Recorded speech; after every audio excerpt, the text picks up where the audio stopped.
All right, so tell you a little story about me and my buddy Kurt Farris.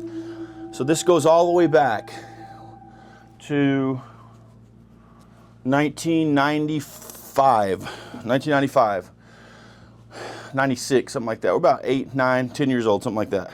About 10. And we had this other friend named Ernest. Shout out to Ernest if you're out there somewhere. Hadn't seen that kid in years. I mean, decades. So Kurt and I were like best friends, and we'd have Ernest over, and this is horrible. And it's the only time I ever really did this, but we used to bully that dang kid. We used to mess with him because we thought it was funny.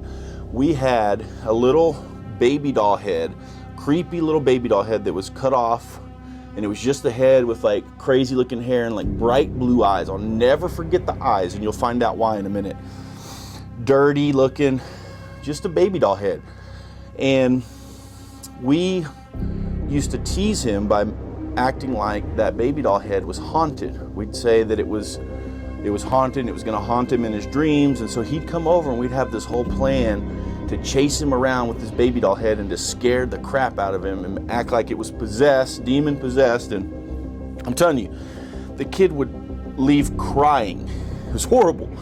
Anyway, so one day we were out, and I remember it was dusk. It was almost dark, and we're on the driveway out at my grandmother's, and it was near Central High School on Cottonwood Street. And we're throwing that head back and forth, and we're laughing and talking about how we made Ernest cry and go home crying. And I've never experienced anything supernatural in my life. I've always wanted to see an alien or get abducted or see a ghost, or I'm open to seeing. I want to have those experiences. Some people get to have these crazy, elaborate, paranormal, supernatural experiences. I've never had one except for this, and I'm telling you, I'll get Kurt Farris on the phone. I'm going to have him in studio, but he will back my story up. And I won't even say a word to him. I'll have him tell the same story. We had the same experience. So Ernest left, and it was just about dusk, and we were kicking that head around, the baby doll head, and we kick it to the side. Well, we go up to grab it. At the same time, we look down at it, and I'll never forget, the head was looking up with the bright blue eyes. And I promise you, I will put this on anything. We heard that baby let out a cry. And we looked at each other.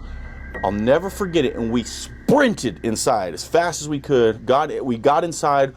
We literally could not breathe. We were so terrified. I don't know if that was just a lesson that God was giving us. Like, hey, look, you want to bully a kid? I'll show you bullying. We never did that again. I'll tell you that. Don't bully other people. Take care.